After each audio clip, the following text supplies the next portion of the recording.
Hello, welcome to News Now on TV360. I am Fidelia Aguncha. We begin with the latest on the Boko Haram attack on Government Girls Science Technical College in Yobe. The state governor Ibrahim Gaidam has retracted his statement that the army rescued some of the schoolgirls missing from the attack. It comes 24 hours after he announced that some of the girls were rescued and were in custody of the Nigerian army. According to reports, the governor made the retraction when he visited the affected community. Gaidam told family members of the students to keep praying that the girls should be found. The governor was booed before he could complete his speech.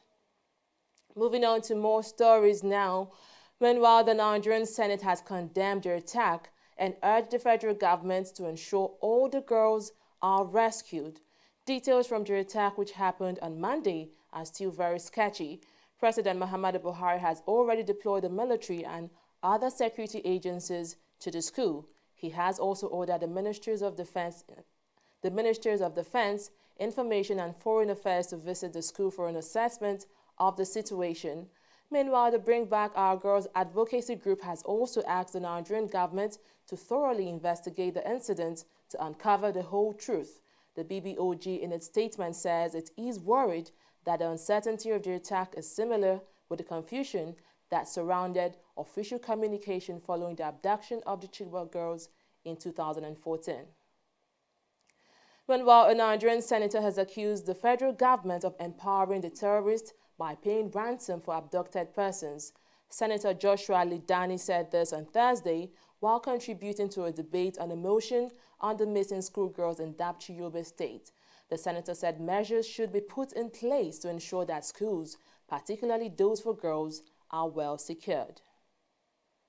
As part of efforts to solve the insecurity crisis in the country, President Muhammadu Buhari on Thursday presided over the Council of State meeting at the Presidential Villa in Abuja.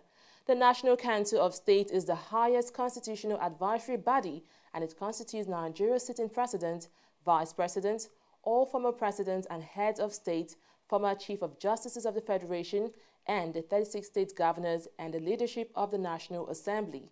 Former President Olusegun Obasanjo and former heads of state Yakubu Gowon and Abdulsalam Abubakar were part of the ex-leaders in attendance.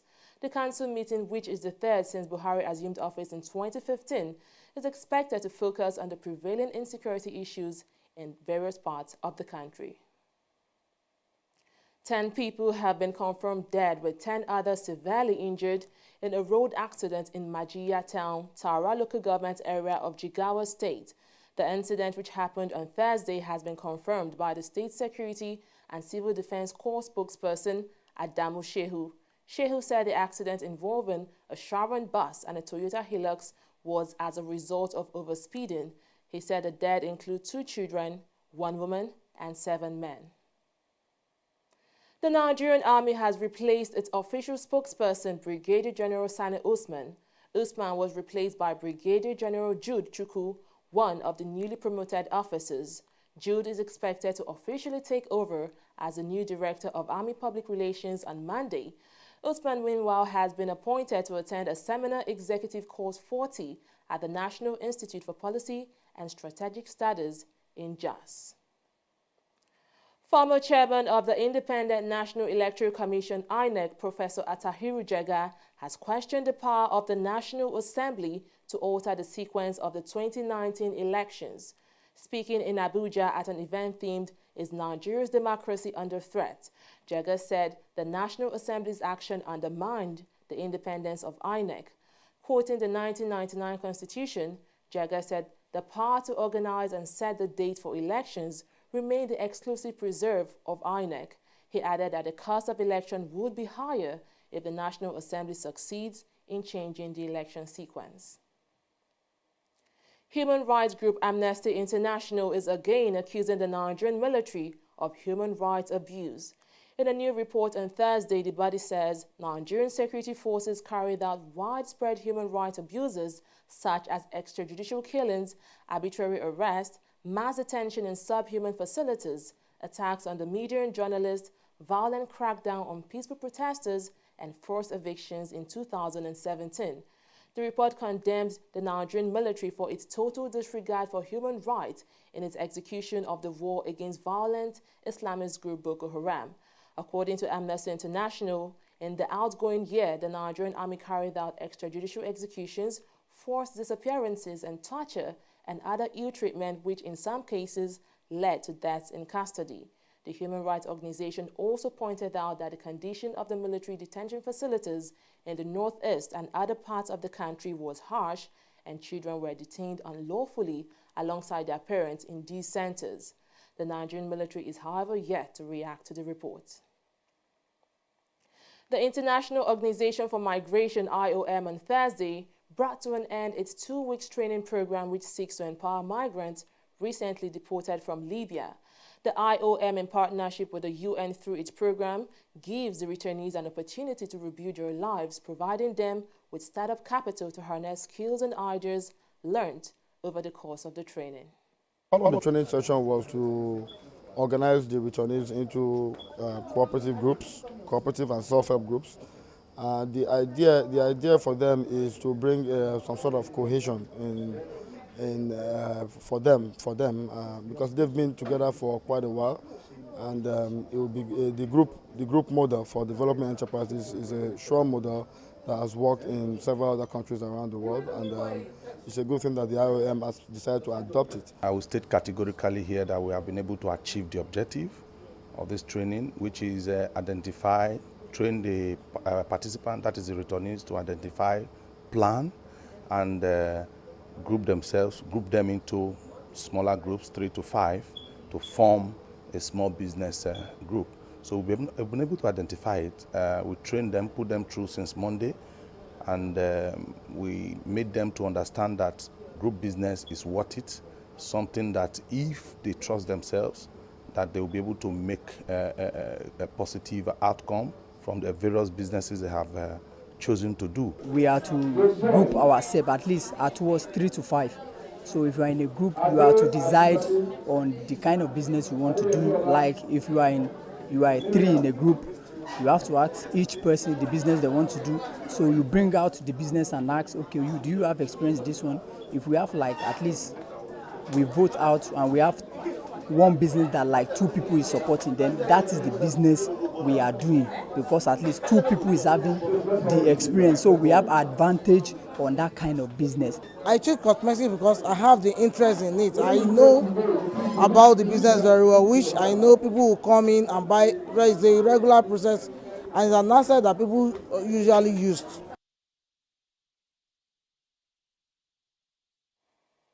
The perception of corruption in Nigeria worsened between 2006 and 2017. This is according to a new report by Transparency International. Nigeria ranked 148 out of 180 countries assessed in 2017 on the perception of corruption. The annual Corruption Perception Index by Transparency International states. The index published on Wednesday showed that out of 100 points signaling maximum transparency and no corruption, Nigeria scored 27 points. The result shows a slight deterioration in perception of corruption in public administration in Nigeria compared to 2016. In 2016, Nigeria scored 28 points and ranked 136th in the ranking of countries. Nigeria will have to review and reposition its foreign affairs policy in the constantly changing world to enable her to establish its influence and respect in international politics and diplomacy. This was the submission of speakers at the first annual Foreign Service Public Lecture titled Reflection on Nigeria's Foreign Policy, Diplomacy and Foreign Services. Diplomats, career ambassadors, foreign service officials, top government officials, lawmakers and other stakeholders are here to discuss the issue of Nigeria's foreign policy and how the country can overcome the different foreign relations challenges to advance her cause among Committee of Nations. The concern of maintaining good relationship internationally is a huge challenge in international politics today. This, the Minister of Foreign Affairs spoke about in his address. From advancing Nigeria's interests in the international community and engaging robustly in international discourse, the Ministry ensures that the interests of Nigeria and indeed of Africa are reflected in international decision-making processes. The Ministry of Foreign Affairs has also continued to provide consular services to Nigeria's citizens abroad. Of course, there have been challenges sometimes, but believe me, this administration, this president, and this vice president have read the Riot Act to us about our consular services being at the very top of world best practices. As a point of first call, our diplomatic missions open their doors to needy citizens around the world, provide assistance to Nigerians while protecting their fundamental human rights. The ministry does not only implement the foreign policy agenda, but also sets the tone for the country's interaction with other nations of the world, as well as numerous international organizations to which we subscribe, while also promoting our core national interests in these exertions. This prime position bequeathed to the ministry while serving as a springboard for the realization of our national aspirations, also strategically positioned the country on the global political landscape. Vice President of Nigeria, Professor Yemi Oshibajo, agrees that Nigeria's foreign policy needs to be constantly reviewed in the ever-changing international politics to serve Nigerians abroad effectively. The federal government continues to be guided by the principles of Nigerian foreign policy, which evolved in those early days and which has been maintained over the years in various ways, including by pursuing the national interest in an Afrocentric manner and combating all manner of racial discrimination, and particularly emphasizing the dignity of the Nigerian and the African person. Those principles have proved timeless, 6 decades on, and form a welcome backdrop. The public lecture, which is the first by the Foreign Affairs Ministry, will henceforth be an annual event that will serve as a platform to appraise, evaluate, and deliberate on Nigeria's foreign policy and activities and missions across the world. A federal high court sitting in Abuja has adjourned to March 22nd the trial of former National Security Advisor Sambo Dasuki.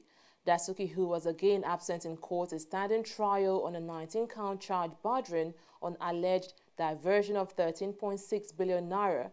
At the resumed hearing on Wednesday, counsel to the former NSA prayed the court for an adjournment pending the outcome of his client's appeal at the Supreme Court. Following no objection from the prosecuting counsel, presiding Judge Justice Hussein Baba Yusuf adjourned the case till March 22, 2018. The People's Democratic Party has accused the ruling All Progressive Congress of plans to falsify national economic figures and indices to give a false impression of economic growth. The party spokesperson Kola Ologbo-Dion advised Nigerians to look out for figures that will be put out by the ruling party in a few weeks' time.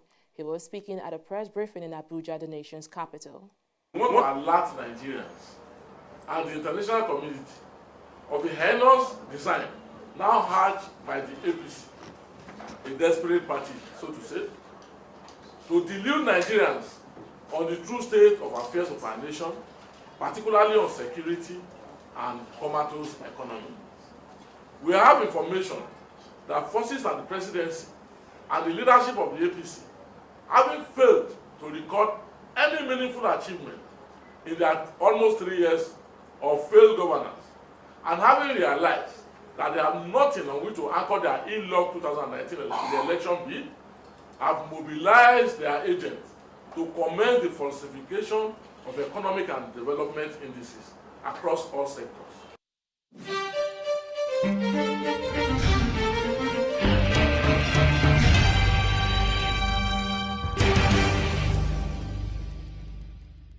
Corruption not in my country. What do you want to buy? Potato. Small basket. I want plantain. But why your plantain can't hard like this? Madam, now the outside hard. Inside there, it is very soft.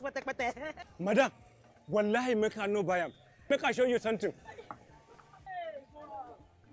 What? What's in this one? Madam, this one now the chemical what they put on for the plantain make her ripe up. So you dey put chemical for plantain where people go chop? No water, no be chemical. Madam, you know say Pela I don't talk and say water and not be enemy. Drink come. Oya, collect that water, drink am. I just stop finish. See my belly. After it don't big. I just stop drink water finish. I don't Wait, I didn't come now. At the cell and plantain, I go competent for chemical because I want to make a ripe co. That's why I talk now corruption. Corruption. Not before this kaswa, come not before this country. Now me take Corruption not in my country. Stop corruption now.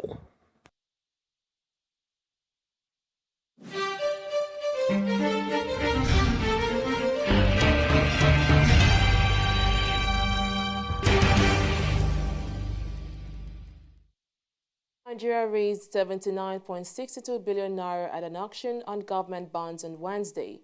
The figure is less than it originally planned after it got fewer subscriptions for the most liquid 5-year debt.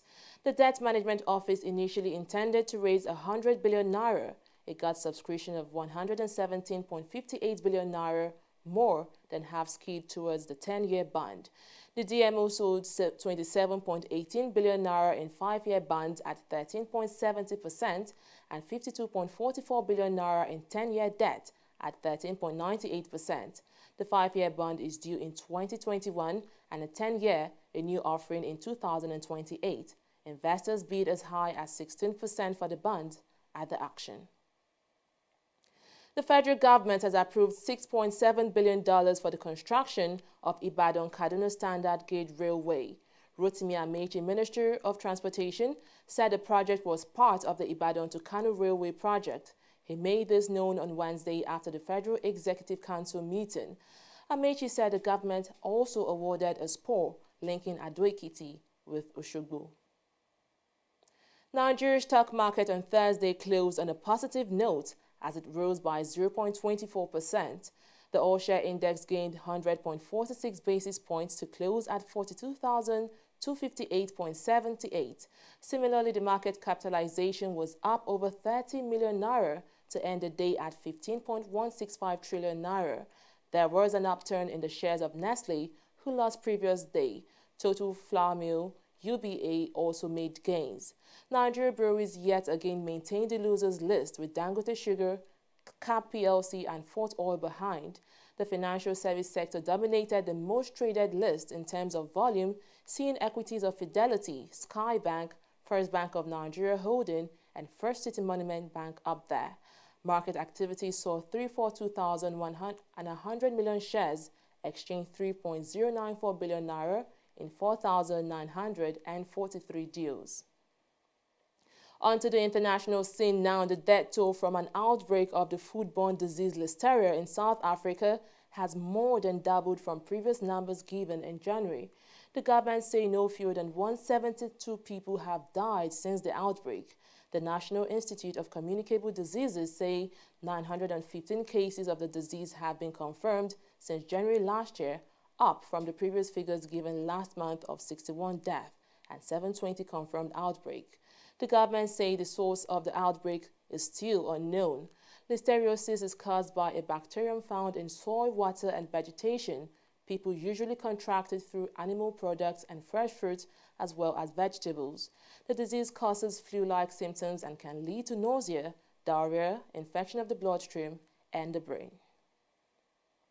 The Southern Hemisphere summer rainy season has killed 50 people in Mozambique since October, the country's National Institute for Disaster Management said in its latest update on Thursday.